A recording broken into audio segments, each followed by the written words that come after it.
Hi everybody and welcome back to your IBS Answer Portal. Today's video is T109.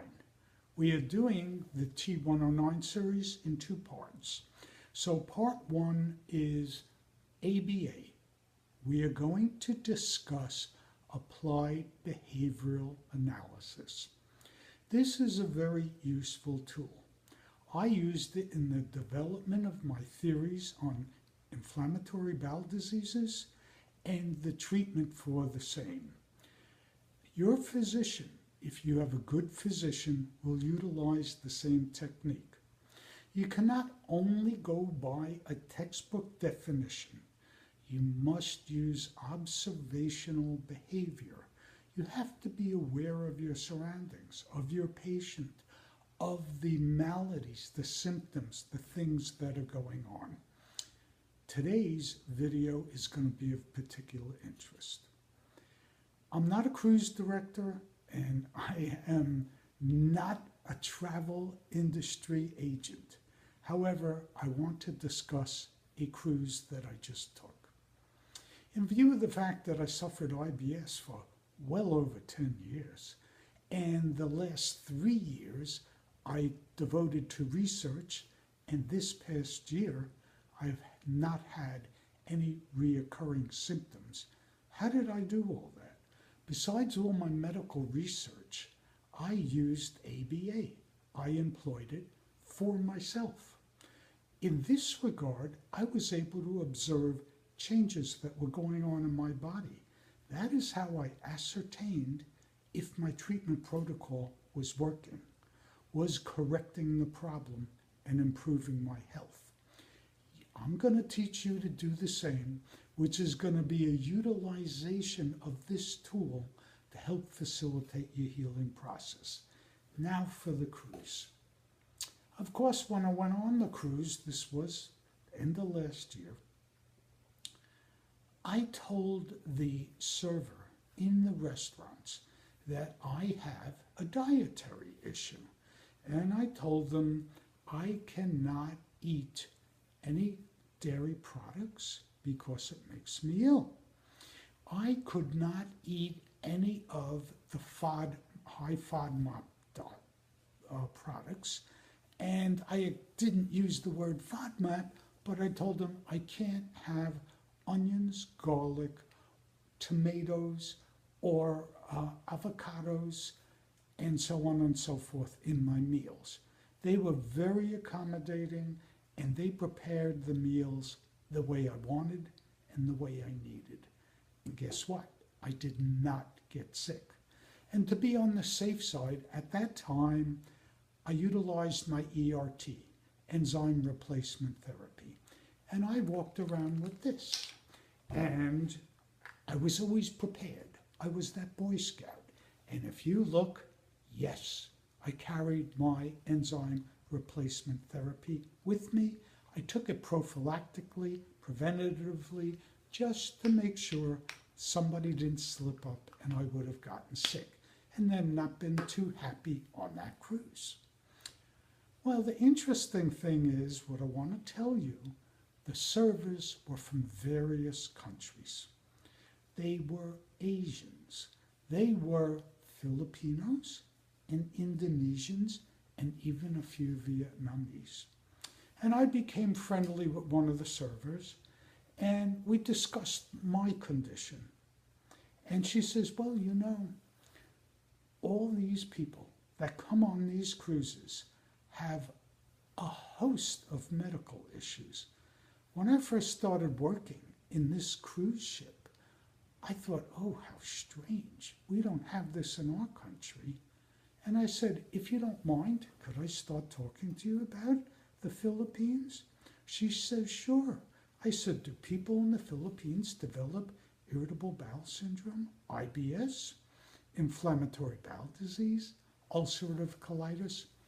She says to me, not really. I said, you kidding? She says, no, I live in the Philippines. I rarely see it.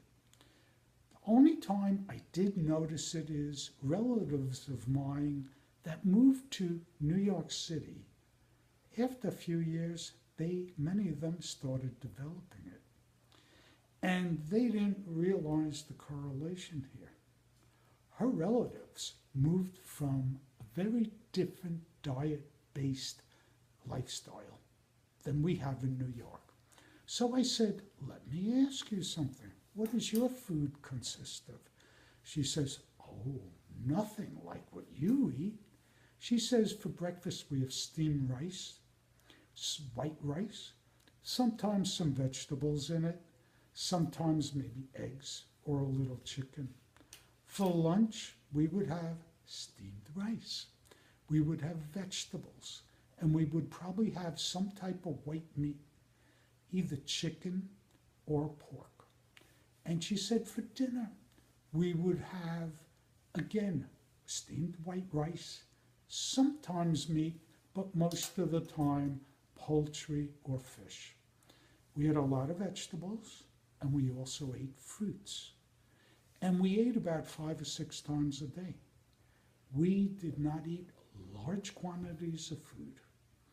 And we basically had snacks in between of fresh fruit. And at the mealtime, we also had that fruit and always steamed rice. I said, I hear you. And that is a very, very striking statement. They did not eat Kentucky Fried Chicken, McDonald's, Burger King, Dunkin' Donuts, sugary foods, aisles and aisles of all the snack foods we eat. Our microbiota in our gut changed due to our dietary habits. This is what I'm telling you. We have helped to create the issues we have in our society today in terms of gastrointestinal disorders. There are certain situations where, yes, you can develop it, but not in this particular case. If somebody has giardia or a bad gastrointestinal infection, naturally that can occur. But under normal conditions, no. So it's only that we facilitated that. And I've gone into it in past discussions concerning how we exacerbate the situation by continuing to supply the sugars, those complex sugars, to the bacteria that are already growing prolifically in your small intestine. So to me, that was a very poignant thing. I've also been to Japan. Their lifestyle is very different than ours when it comes to culture of eating foods. They eat a lot of seafood and, again, a very rice-based diet. It is only when we start influencing other societies around the world that these medical conditions develop.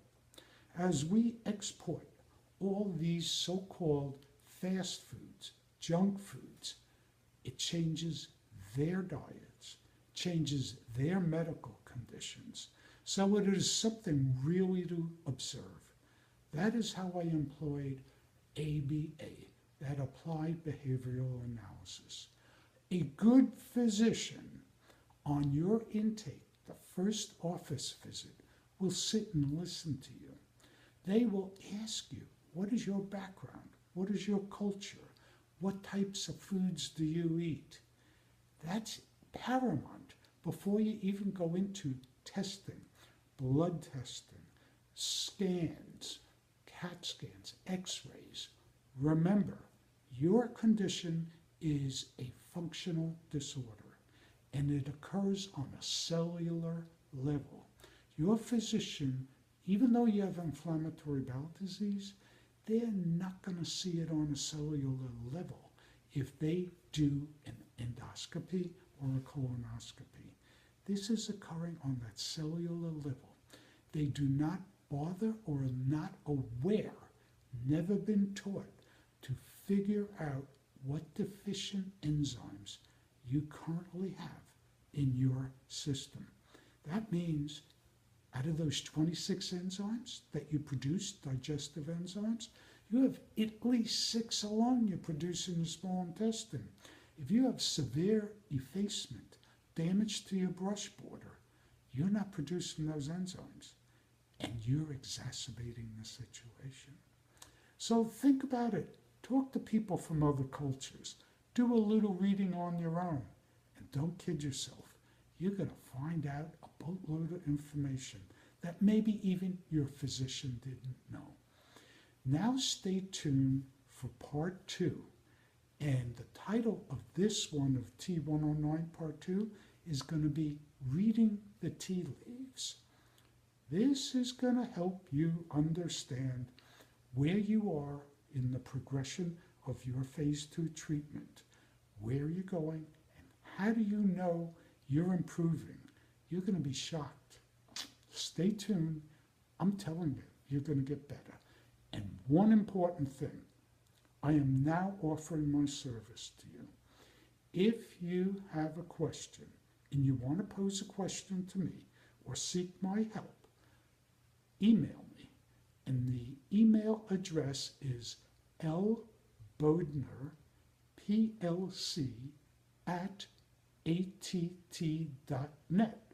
That's lbodnerplc@att.net. And I will be more than happy to converse with you and offer you assistance. So stay tuned for part 2 of T109 and figure out how to read the tea leaves. Take care. Bye.